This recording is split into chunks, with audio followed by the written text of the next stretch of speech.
Good morning, everyone. We are live on Facebook.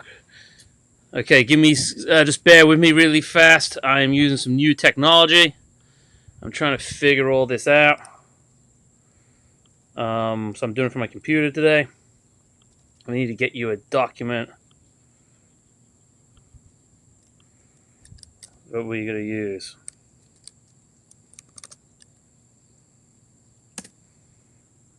Hope everyone's doing it well. So this morning we're going to go over our virtual plan for the upcoming school year for first quarter. And we will go through all those details. The team at the school have been working on it. Obviously, we have 3 high school teams.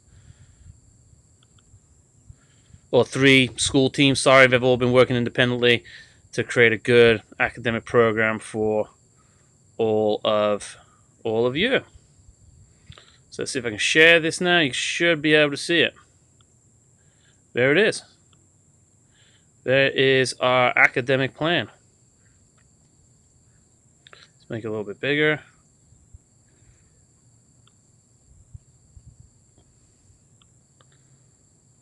All right. Setting it up. Trying to make it as big as I possibly can so everybody can see it. Okay, cool. So we're all set. This is our academic plan for the upcoming school year. Let's double check to make sure I am online also. Make sure there's no issues. Hope everybody can hear me. So I had an issue with the microphone yesterday.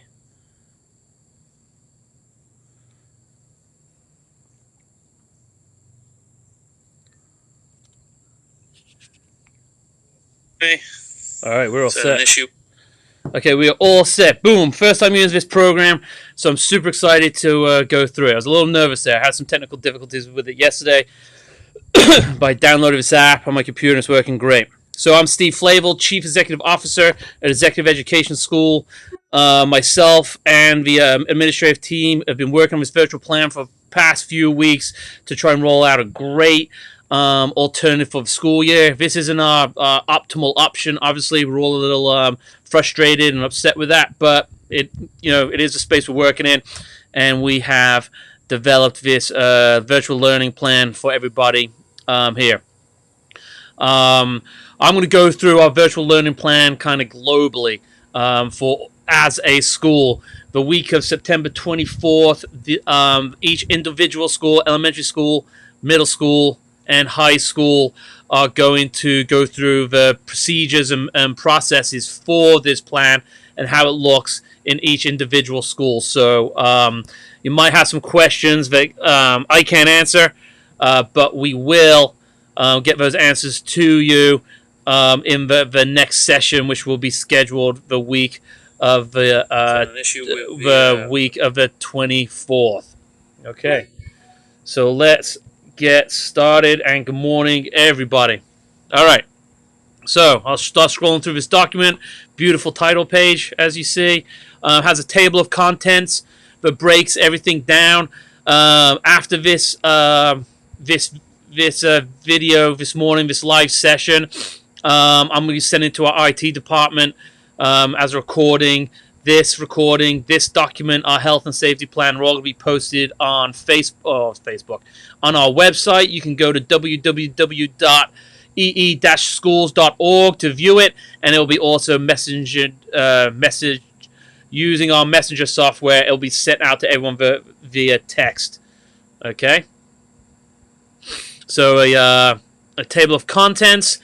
A brief introduction, explaining why we are doing this this virtual model and this virtual plan. Here's our instructional plan overview. We have content delivery, digital resources, and instructional support. So I'm going to get into that here. So our content delivery. There's a glossary of terms.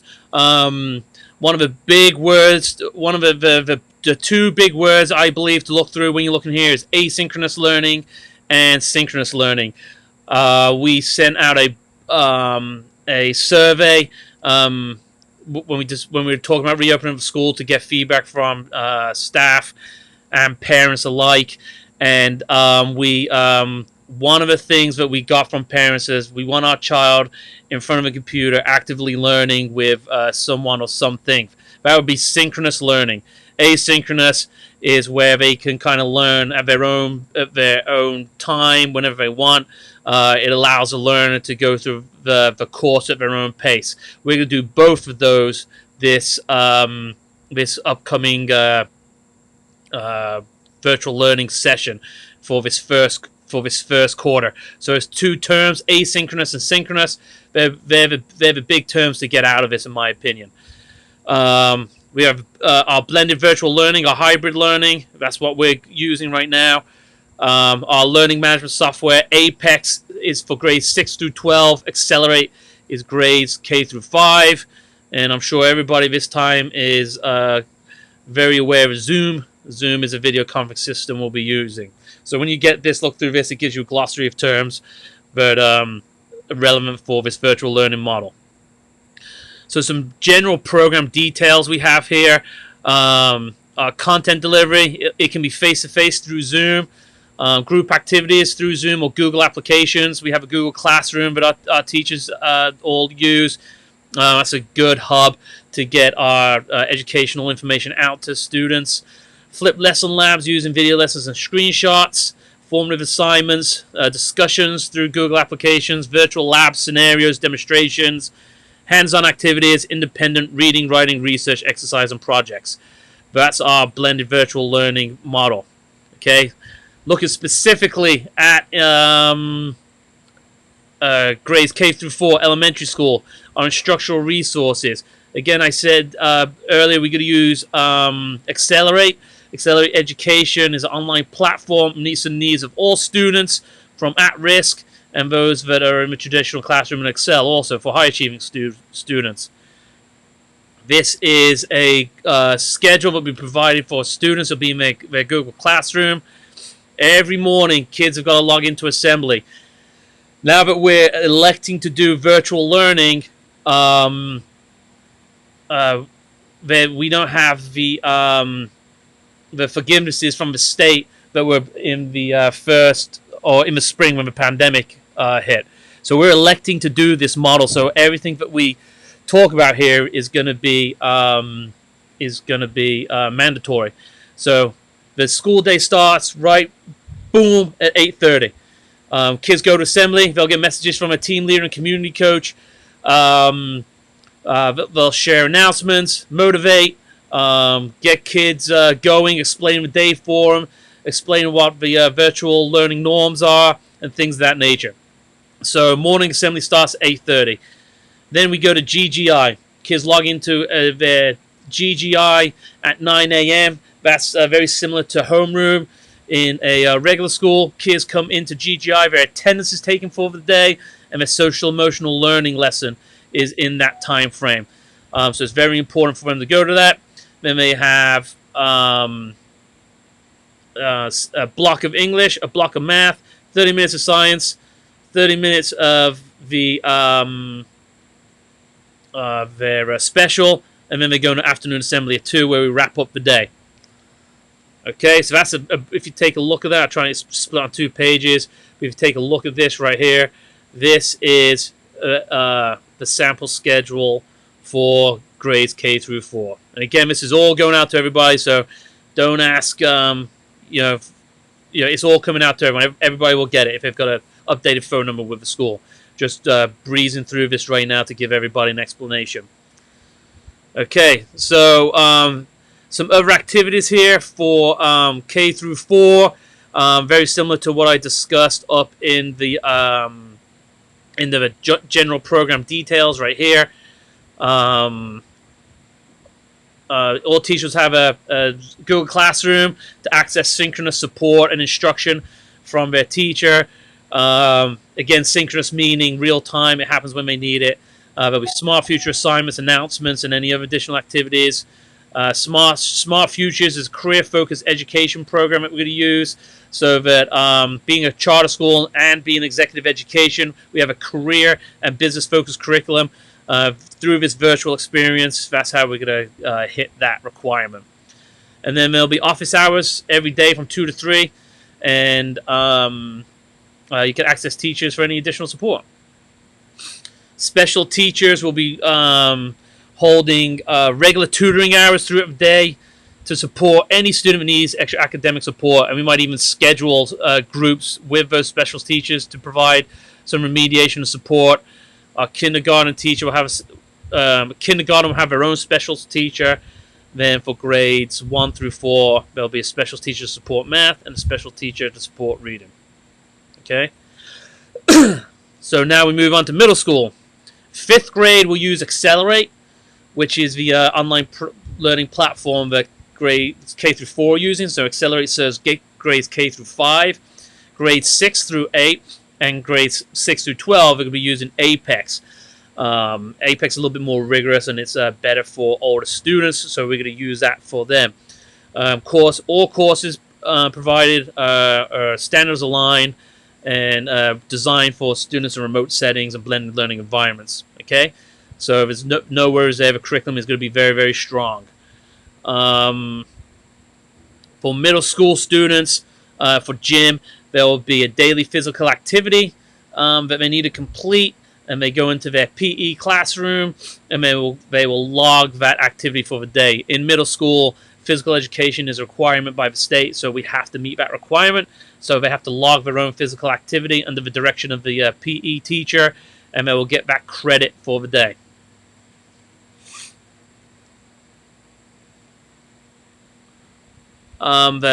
Each grade will have their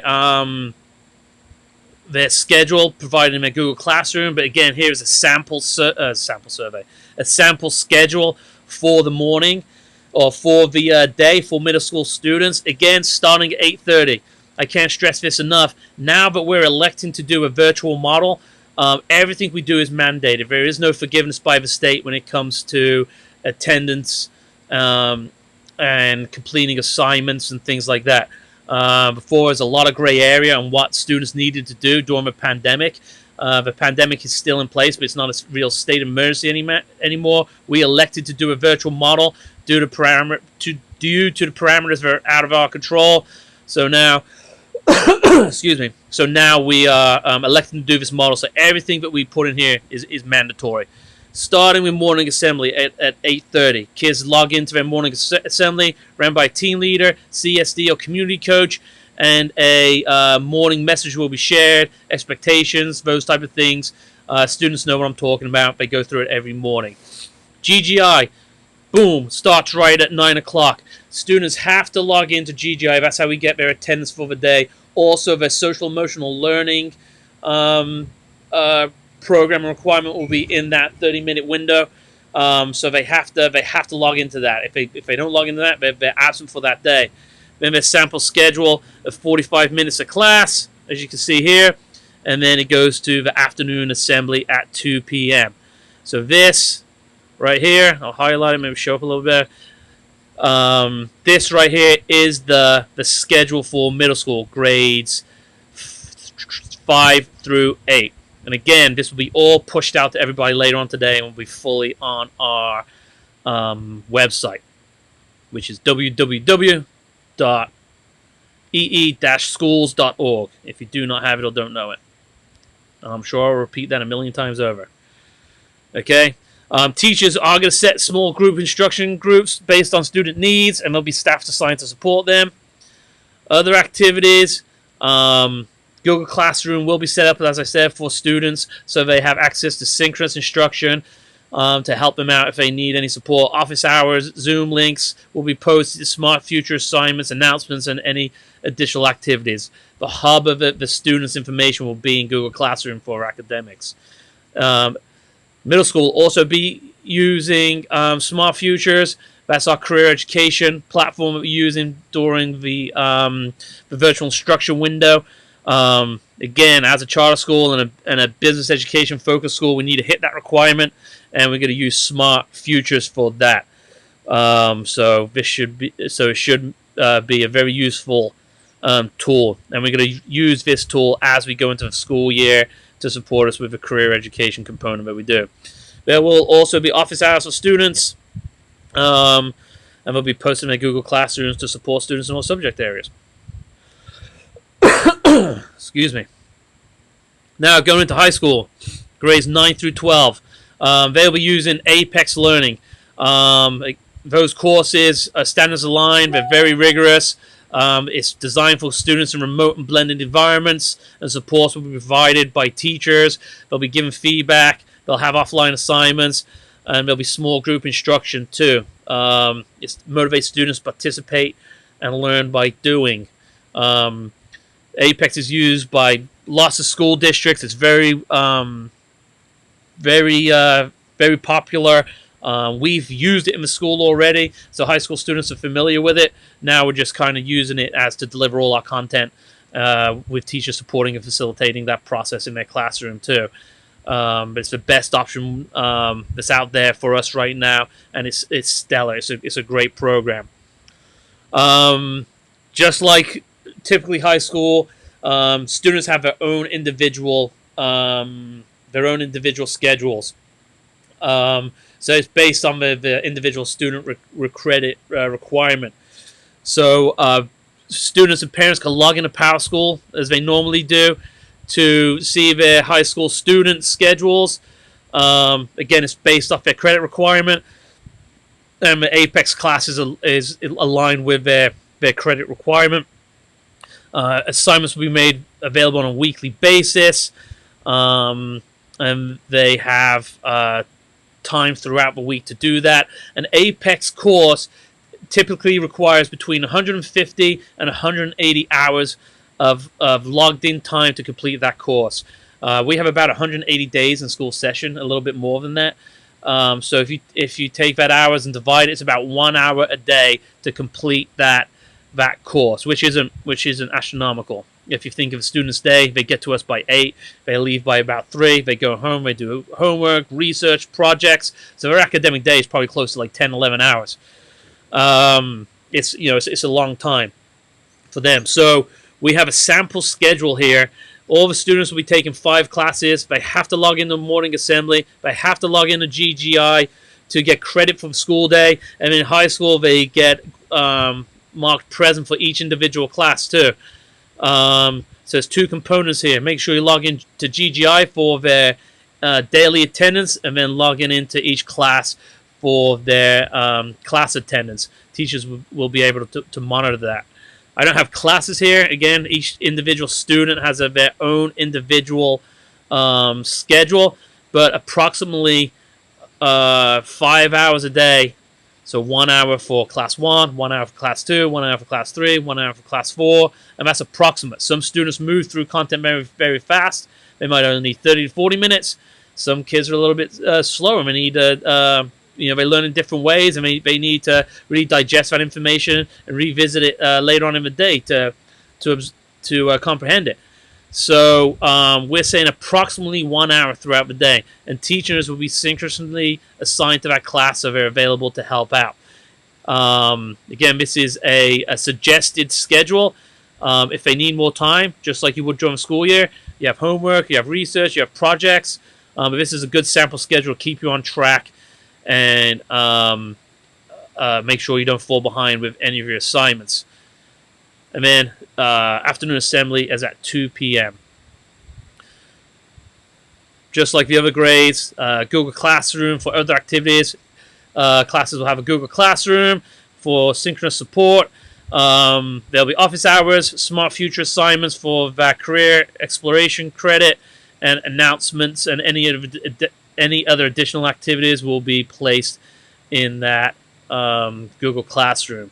I've talked about Smart Futures for the other grades, but again, it's our career-focused education. Correlates to education of jobs, wages opportunities, really explores career education. As a charter school and a business education school, that's one thing that we really focus on. So this Smart Futures allows us to really dive into the career exploration from a virtual, while we are learning virtually at home. Office hours will be set up, and teachers will set up small group instruction based on student needs. That will happen throughout this first quarter. Assessments. Elementary students will continue to participate in their benchmark assessments using dibbles or stars to monitor their academic progress. And as any other school day, regular formative assessments will be administered on a daily and weekly basis to assess our young guys on their progress. Middle school students will participate in benchmarks also using dibbles and or star to monitor their progress, as well as regular formative assessments. And high school will participate in their benchmark assessments as well. They'll have midterms, finals, and their regular formative assessments will be administered on a daily and weekly basis also. Excuse me. Attendance requirements. This will be the big nut to take out of this. So for students to get attendance, there's guidance by PDE, the Pennsylvania Department of Education, on this. That each individual LEA should implement their own attendance processes and protocols. I'm going to just scroll down here and come back up to visit this. But in this paragraph right here, the Pennsylvania Department of Education has directed schools to consider both the data regarding student access and the completion of assigned learning activities to determine whether an individual student was present or absent. For a student to be marked present for the day, a student must be present for GGI and complete the daily assignments that are scripted by Apex or Accelerate. So students have to log in daily and log into their classrooms daily also. They have a flexibility to complete assignments outside of that time that the sample schedule has, but students need to be in touch with the school on a daily basis and their teachers, just like it was a regular day of school. If there is an issue, you can contact our attendance and truancy coordinator or team leader to let us know if there are any issues, and we can work and take it on a case-by-case basis. But this is going to be our attendance policy. So just like our attendance policy is going to be just like it was if school was in session. So students have to log into GGI every day so their attendance can be recorded. That's how we take the kids' daily attendance regularly in school. They come up to school, they go to GGI, they're marked present for attendance. When a student has 3 consecutive days of school, misses 3 consecutive days of a school, then a doctor's note is required to excuse the student's absence. So if your child or student is sick, they can't log into the information for whatever reason, it's going to happen. We completely understand. Just make sure you have a doctor's note presented to people in the main office. They'll record that attendance is excused. Things happen. We're totally aware of that. So just make sure that you're in contact with the main office or the child's team leader, and we'll get that taken care of. All right.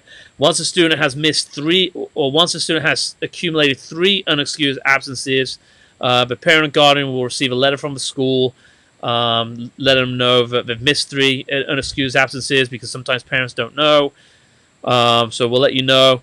As a school, we are required by law to advise parents within 10 school days of third unexcused absence that a child has been truant. So get a letter within 10 days of the third unexcused absence, and we will let you know. Once a student has 6 or more unexcused absences, the parent guardian will receive a notice that the child has been considered habitually truant. Depending on the age of a kid, if they're under 15 or over 15, there's some potential action that can take place. A referral to children and youth. The parent and guardian may have to appear before a judge in a magisterial court. He can face fines up to $750 or possible jail time for truancy violations. A teen can also lose their permit or driver's license in the event they are considered habitually truant. So just make sure that if your child is absent, that you are excusing those absences with a medical note. This is our typical policy that we follow throughout the school year. And then on the 10th accumulated absent, the student will have missed approximately 70 hours of instruction. An administrative review will take place. The parent guardian will receive a formal letter stating the student's number of absences. The parent guardian student will be required to meet with school officials. There's a disciplinary committee of the board of trustees, and they'll be advised of this child's situation. And then the disciplinary committee can meet, and they can retain the student, mandate attendance at an intercession, and refer the student's case to appropriate authorities. All right, so attendance is always important. It's something we focus on all year long. This isn't any different. Some of this might seem alarming to some people, but this isn't any different than what we do throughout the school year. Just make sure your kids show up to GGI, log in, complete their work, no issues. Easy peasy. It's what we do every single day.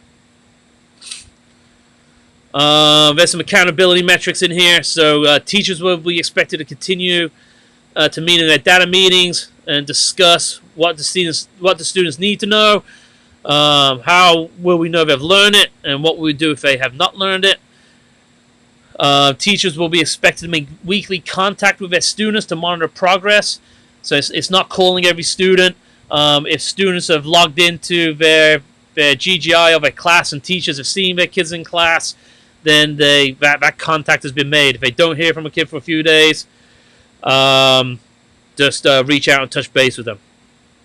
Graduation requirements. This is a big thing, and will be explained in detail in the individual school meeting. But because of the pandemic, there are graduation requirement adjustments. So the class of 2021 will be able to earn their required credits to graduate. The other grades or the other classes, there'll be some adjustments to their credit requirements so they can graduate on time. And they're not penalized for any class time that's been missed due to this pandemic. All right. Modified content delivery. The Office of Special Education and Rehabilitation Services say the schools must provide a free and appropriate public education that is consistent to protect the health and safety of students with disabilities, and we are doing that. So as a school, we are committed to providing an equitable education for all students. This includes special education students, 504 plan students, or any other at-risk students, English language learners, or students in housing transition. I'm not going to go through all this, but the special education teachers will collaborate with general ed teachers to make sure the students' needs are being met, and there's an instructional program designed to provide supports and accommodations to those students in needs. English language learners, same thing. General education teachers will collaborate with ELL teachers to make sure instructional supports and accommodations meet their needs. Students in housing transition, our attendance truancy coordinator will be in contact with those folks, and there will be assistance will be provided in monitoring their academic progress. 504 students, there'll be a specific plan for them made with the parent and the education teacher and related services provider. And all the meetings that are necessary to make sure that all these components are compliant will definitely take place.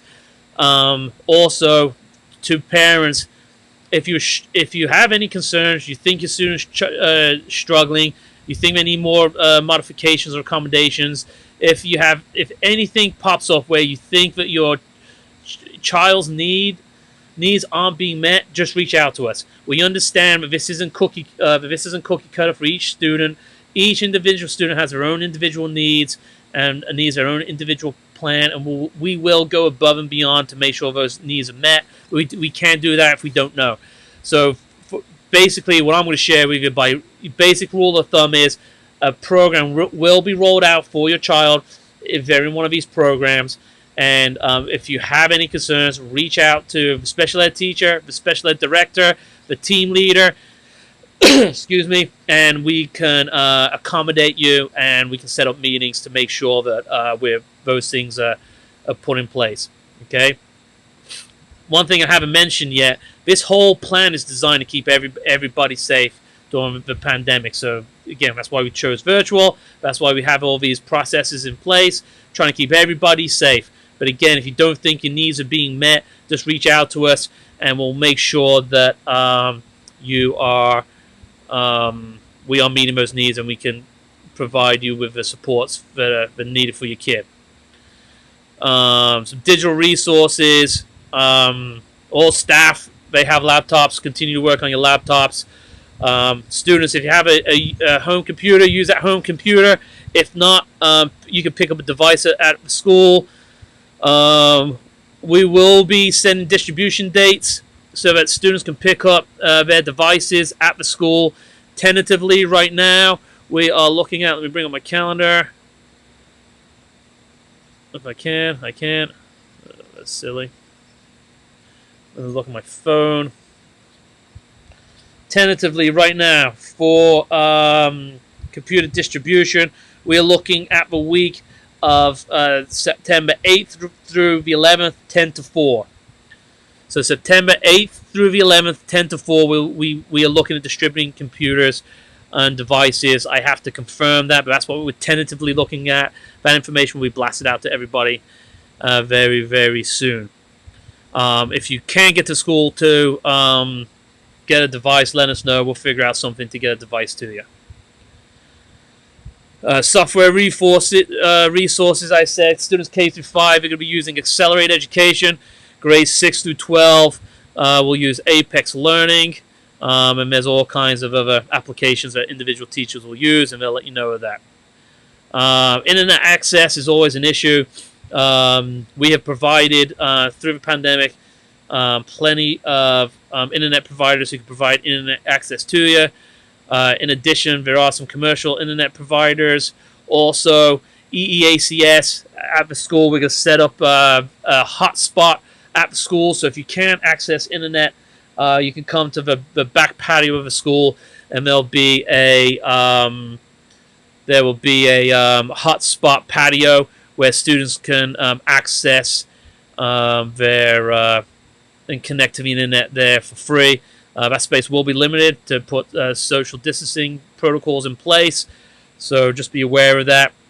And if you have any other major concerns, reach out to us, and we'll see what we can do to help out.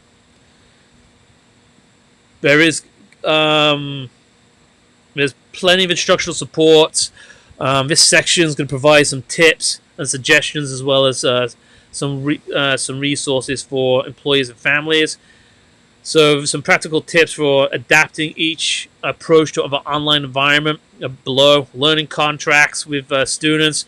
Provide contract examples on web page for a student to use. Encourage students to brainstorm ideas for learning contracts with their online peers, as well as negotiate the final contract with the instructor through email or online conferencing.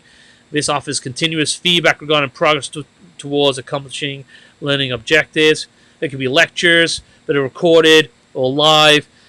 Kids take notes on that. They'll maybe shorter and more to the point, just because it's a little bit of different medium. Short lectures will provide enough information to serve for further reading and researching. Discussions can be online. They can be real time. Examples will be communicating through Zoom. Self-directed learning. The kid or the student can learn at their own pace. That's our asynchronous model we've been talking about. And teachers can factor that stuff in with self-directed learning activities. Mentorship, documenting in journals and communications, providing an ongoing dialogue which supports the development of a mentor relationship. And again, these are just all examples. They don't have to be used, or they might not all be used. These are just examples. Small group work, we know what that is. And then projects where people can collaborate, work together to complete assignments and get peer feedback. Collaborative learning, a similar process as the projects, but small group participants on differing ability levels and use a variety of learning activities to master material. Each member of a team is responsible for learning something about what was taught. MTSS is a process that we use throughout the school year, and we can continue to use it now. It's to maximize individual student success. It consists of a school team working together to identify the student's needs, set goals, and develop an intervention plan to achieve those goals. The classroom teacher, administrator, specialists, and parents are all members of the child study team, and they go through the MTSS process. SAP, Student Assistance Program, is another system we have in school and we'll use throughout the school year. It's designed to help identify students who have issues in school, drugs, mental health, any other barrier that can be identified that is a barrier to student success. A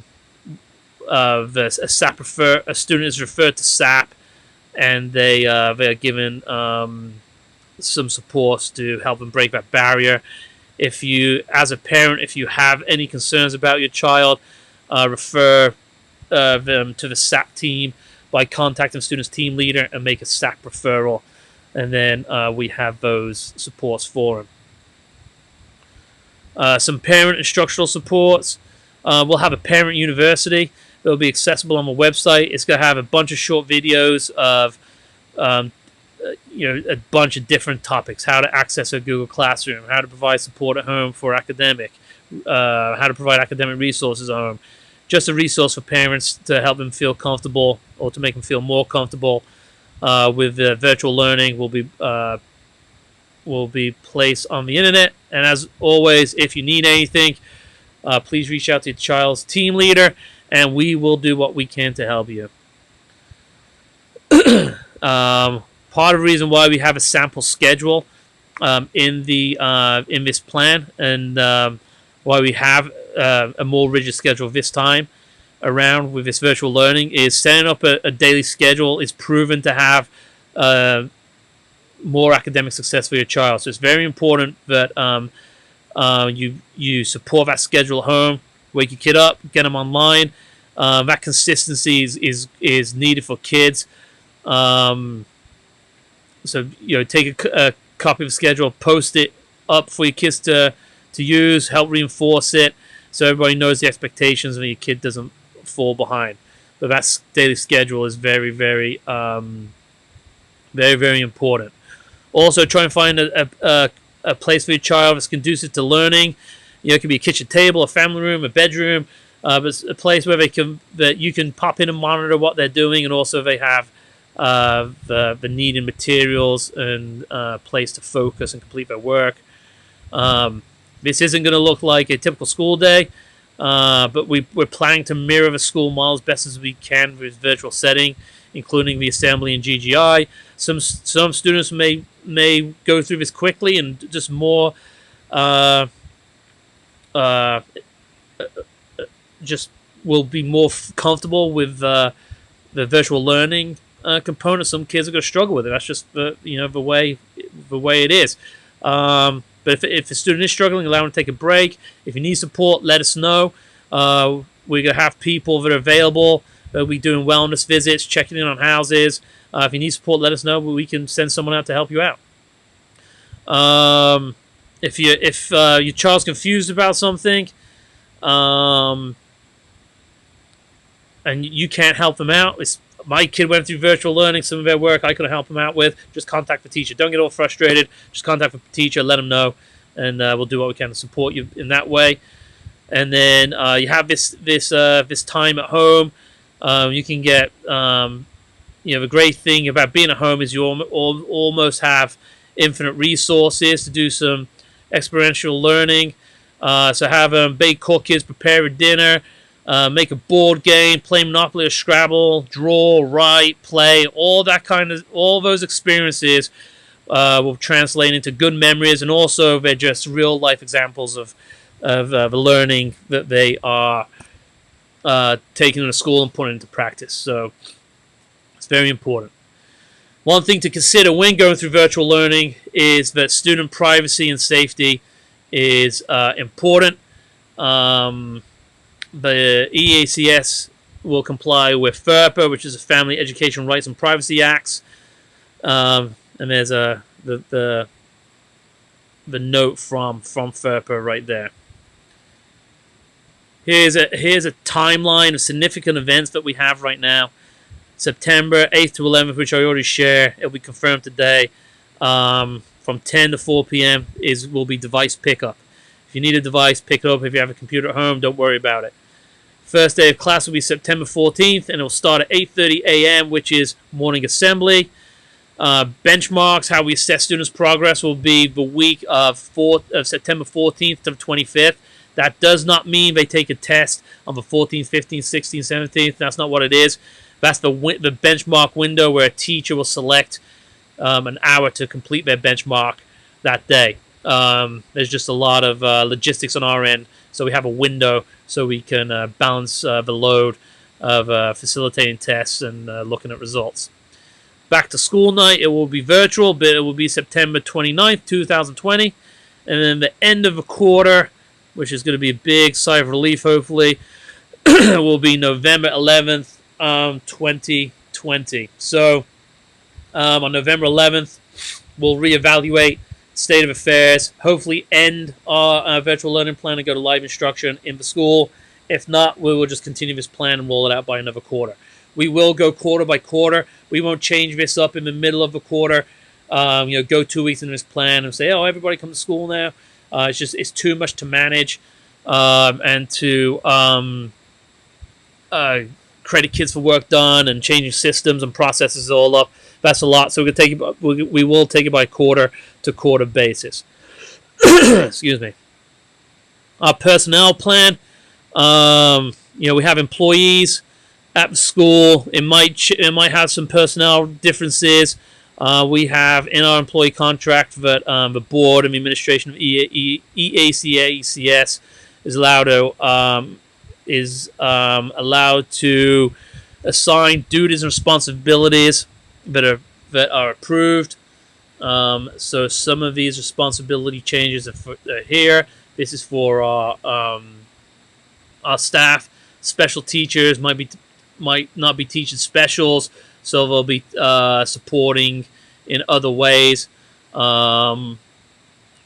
supporting groups of kids, grade levels, things like that.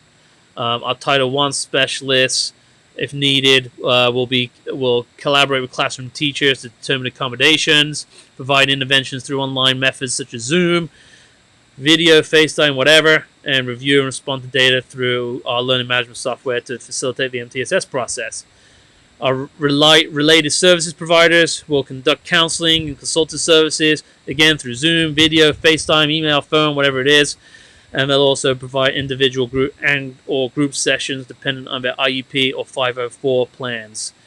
Team leaders and community coaches, they'll support students and families by making welfare, home visits and phone calls, support attendance procedures, and then they will distribute meals to families in the meal service center, which goes to our next bullet point. We're almost done. There's like 10 items here on number 9 now. We recognize that the school recognizes that proper nutrition is important to the cognitive development and functioning of students.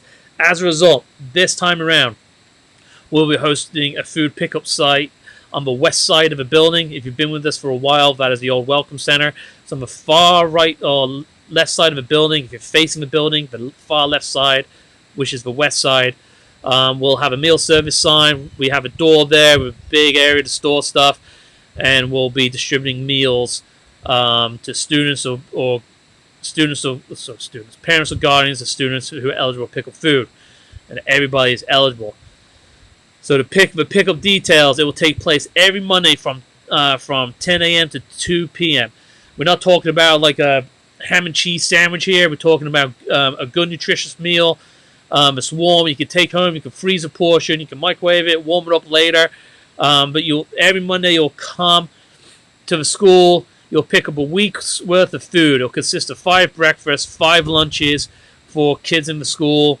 Again, it'll be on the west side of the building with a door that's identified as a meal service center. And to do that, you'll need a student's ID card to receive a meal. If you don't have a student ID card, a kid lost it, or you haven't been given one yet, still come around. We'll take it by case basis, and we will figure it out. I forget the exact aged, I believe it's 5 or 6. If you have children at home that are below 5 or 6, 1, 2, 3, 4, whatever, they are eligible for meals too. So when you pull up, you stay in your car. We're trying to practice good social distancing. Let us know the amount of kids you have in your home, and we'll provide a meal for each one of them. Again, it's going to be good meals, not a turkey cheese sandwich and an apple, which would provide a substantial meal, more of that would resemble a dinner. And again, you can freeze that when you get home, refrigerate it, and you can you'll have enough meals for 5 lunch dinners or 5 breakfasts.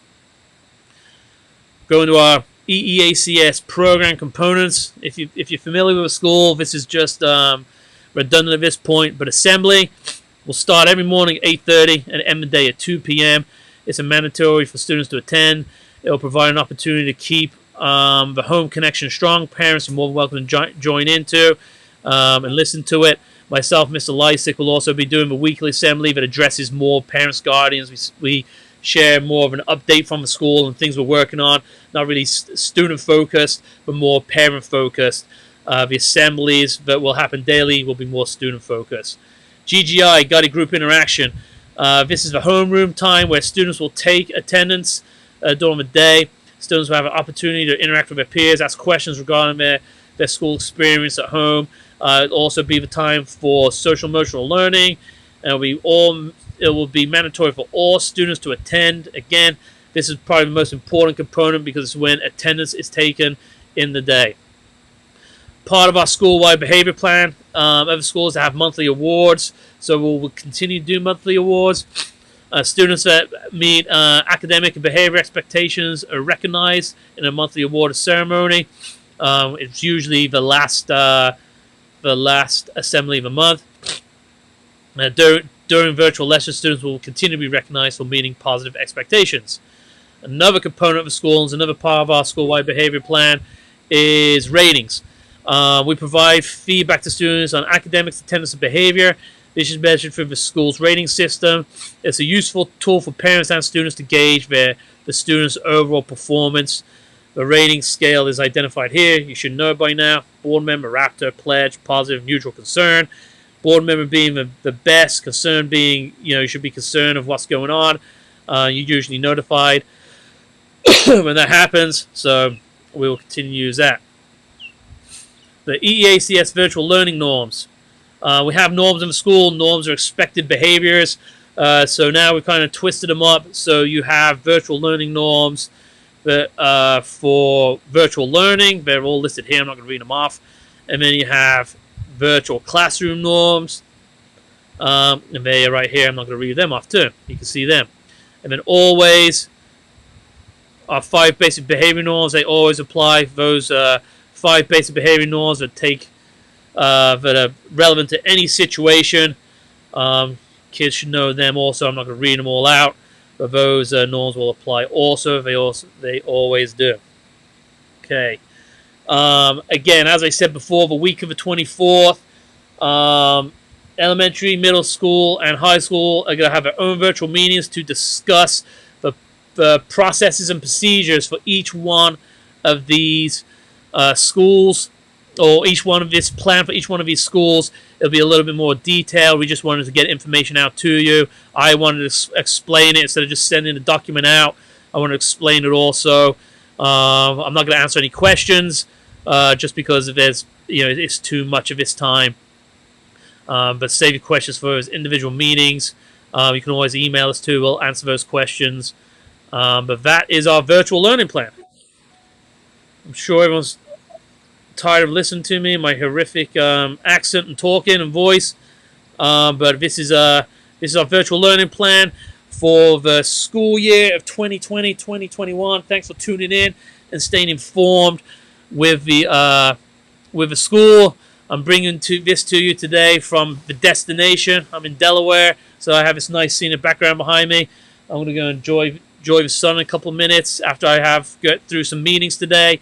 But again, it's very important for me to deliver this to you and for the school to deliver this to you. So we appreciate you tuning in. As always, I will end this broadcast with a Go Raptors. Take care.